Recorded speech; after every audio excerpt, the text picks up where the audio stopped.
Hello and welcome to BFS Wargaming. So we're here today to talk about the potential new characters that could come along.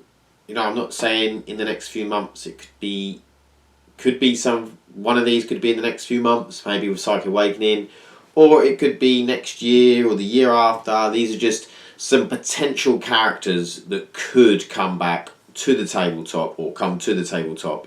I've got the majority of this information from Codex, Necron Codex, the 8th edition one, and there's a little bit from like the internet and other sources and that sort of thing. So, I'll repeat in this one in case you haven't seen my previous ones. I am no lore master. There are plenty of people out there that know far more than me. I've just done a little bit of research into this to make some videos and discuss what new characters could arise. So if you know of any others, put it in the comments. I'd love to hear about it because Necrons was my first army in 8th edition. And I'm looking forward to what's going to happen in Psychic Awakening. They can get new stuff and new stuff in the future as well. So we'll start off talking about some of the so we'll start off with the most unlikely, which is, or one of the most unlikely, which is the ones I found off the internet, which probably come from other publications, such as like White Dwarf, old codexes. So remember, each time a new codex comes out, they might have got rid of old lore and things like that. So, but this is some stuff. So there's Thazar, who is the Pharaon or proclaimed Pharaon of the Sarnic dynasty, and basically he was like this pirate, and since the Great Sleep he's sort of like taken over the Sarnic dynasty, and is pushing to he's making himself Pharaon. He's creating a little empire for himself. So cool little character. I like the fact that he was like this pirate and he was a bit of an outcast, and now he's sort of like taken over. It's very cool. There's also the Driz. So in the Nihiliac, this isn't out of the Codex, but this is, I think it was out of a White Dwarf. So it's from the Nihiliac dynasty. So there's Drizian, who is a Cryptek, who's a bit like eccentric, and he's trying to make this big like world killer weapon from days of old. And Tarek, the Overlord, is trying to get him to do it, but he's also trying to sort of find someone who's a little bit less eccentric and ask him for too much stuff and try and get a new Cryptek with the same similar knowledge to sort of take over. Quite a cool little story there between the two of them. Sound like they'd be pretty cool. They could be some cool characters and rules and stuff on the tabletop. So then we go into some of the Codex lore. So we have, we'll go to the dynasties that aren't playable at the minute, in terms of haven't got rules in the playable dynasties. So we have Chernovok, we have Theron Foex for them. Like some of these sort of like, they mention Pharaons, but sometimes they don't tell you if they're still alive now, but I'm assuming if they haven't said they're dead, then they probably are still alive. So it's quite cool. Seems like a bit of a badass. You have the Neckfist.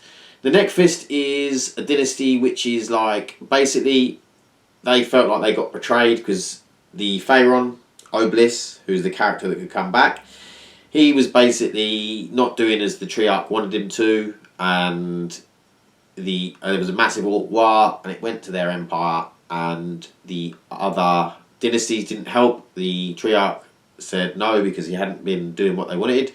So he basically then felt like he was betrayed, and now they're sort of outcasts of the Necrons.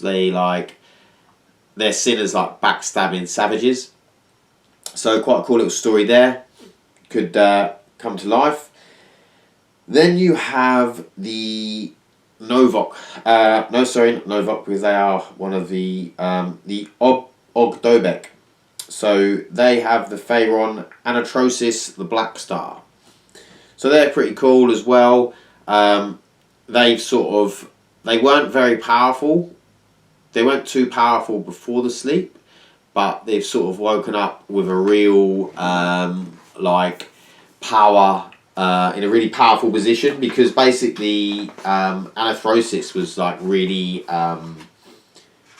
he was really paranoid and wanted to he was worried he was going to be betrayed, and he'd put all these different things in place, like synaptic constructs. He put triple layered backup systems, and for the Great Sleep, obviously that worked really well. So he's one of the dynasties. His dynasty's woken up, and they're like at pretty much full power to what they were. Obviously, they were a smaller dynasty compared to the others, but they're now one of the biggest dynasties, because most of them woke up. They're all pretty intact. It's pretty good. The Thoct dynasty didn't really have any characters to talk about. So that was the 4 or the 3 in the book that we could talk about, which were pretty cool. And then we have the dynasties, the playable dynasties. So we've talked about Niliac, because Niliac, there's no mention of any characters, named characters, in the Codex. So we're going to talk about the Novok dynasty, and they have the Overlord Galmac, who I believe they call the Crimson King, and he has a Citan shard called the Crimson God, who sounds really cool. Just delete stuff off the board, and there was a big orc bar, and it basically just deleted the war bosses, and then the orcs were like, who are we following? What was going on?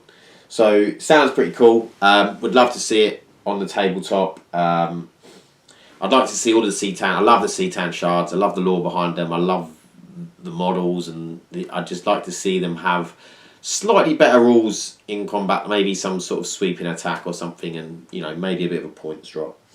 Sort of Demon Prince type level points, I think. Then we have the Mefrit, which you've got the Zarathusa. Now I'm not sure. Zarathusa was mentioned in the Mefrits, so he's basically there was a lot of the Mefrit guys died, and Zarathusa is sort of the one that's sort of come to the top and looks like he could take over as the Pharaon. So yeah, he's sort of like the one with the most promise to take over. So could be a character, and I'd love to see each dynasty have a character. That's what I'd really like to see. Each dynasty gets a character, at least one. The same as I want all of the Chaos Space Marine chapters and Space Marine chapters. Now all of the Space Marine chapters since this latest update have got a character, because now they've got Pharos. And I'm talking about named characters. Have got a named character in Pharos, so I want them to do the same thing with all of the Word Bearers, Alpha Legion, all of them. Everyone to have at least one named character, because I just think that it's cool. It gives character to the game and the rules and everything else. So we have, next we're going to talk about is the Nefret dynasty, which we have the Pharaon Silphek. So I'd love to see some of these Pharaons who are sort of above overlords. They're sort of, because basically Imhotep is, although he's an overlord, he's basically a Pharaon now of the Saltec dynasty. I'd love to see some more really powerful overlords or Pharaons. Sort of Imhotep's level of power, and some of them, change it up a bit, make them, some of them absolute beasts in combat. Like the Novok guy should be an absolute beast in combat, because you don't really get that with overlords. None of them are really that great in combat. The Citans are okay in combat, but still, don't get me wrong, I can do some damage with D6 damage and stuff, but it's just the volume of attacks and no way to get more. And as we know, volume of dice is what you want in 8th edition, really. But yeah, so some really cool Pharaons would be really, really good. I think I haven't talked about Saltec because, you know, Saltec have already got some characters and Irotech and, you know, the rest. So, yeah, but I think there's some pretty cool ones in there. You got the Saltec, you got the Nefric, Nihiliac, and Novok dynasties, and then the other four. So some really, really nice, a lot of potential characters that could come forward and could be made into tabletop miniatures and given rules. So next on we're going to go and talk about the Cetans. So the Cetans, I apologise, I've got a bit of a cold, so I'm a bit like bunged up. The Cetans, so we've already talked about the Crimson God, who is a potential Cetan, because in the lore they're actually saying that no one knows how many Cetans are still out there. Like, there could be more Cetans that are running around that aren't even part of... They're not even shards, you know, these are full gods. So, the Crimson God is obviously a shard, because he is under control at the minute. Obviously we know about the Deceiver, the Nightbringer. Then we have Ishadra, the Endless Swarm. I'm not totally sure who Ishadra, the Endless Swarm is, but sounds like it would be really, really cool. Like, imagine this, like, Cetan. Like, imagine this Cetan made of, like, a swarm. Like, it was just made up of, like, loads of tiny scarabs, and then you could, like, it just unleashes them, and, I just think that could be so cool. It sounds so good. But yeah, I think that would be brilliant. Just like a... It doesn't necessarily need to be scarabs, but something, do you know what I mean? I think it would be just very, very cool. Now, there's mention of the Outsider who was tricked by Kegarak to eat his brothers. Now, I don't know... And they say that he disappeared off to somewhere in the south of the galaxy, but just because he felt bad or something. And he's sort of like hiding out there. But be interesting. Obviously, I don't feel like on the tabletop any of these could come back as full gods because they'd be too powerful on the table. It'd be a bit like bringing the Emperor onto the table, or Slanesh, or Khorne, or Nurgle, or Zinch. Like, they're all going to be too powerful to have on the table. Like, you put it on, the enemy's deleted. Like, they're all too powerful to be... So they'd have to be turned into shards to be played. And then lastly, of the Cetans, you have the Void Dragon, who's sort of said to be under Mars, which is mentioned in the Codex as well. So there is definitely some evidence to that theory. Like, it's talked about, it could be there, so that could be pretty cool. Again, whether that gets turned into shards, who knows? And then the very last thing I'm going to talk about is the Silent King. The Silent King being basically the equivalent of, I suppose, the Primarchs. I